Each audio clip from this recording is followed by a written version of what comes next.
Pernah tak kita jumpa orang yang belajar tinggi, degree ada, master ada, tapi hidup dia tetap tak pergi jauh?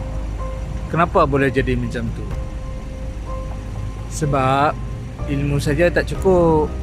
Dalam konsep Jerry, huruf I ialah intellectual.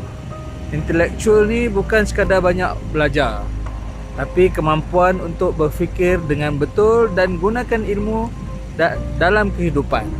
Ramai orang ada ilmu, tapi tak guna ilmu tu untuk buat keputusan yang lebih baik dalam hidup.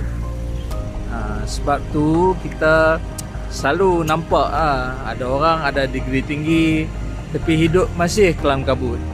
Ada orang belajar biasa saja tapi hidup dia stabil. Bezanya bukan pada jumlah ilmu, tapi pada cara guna ilmu.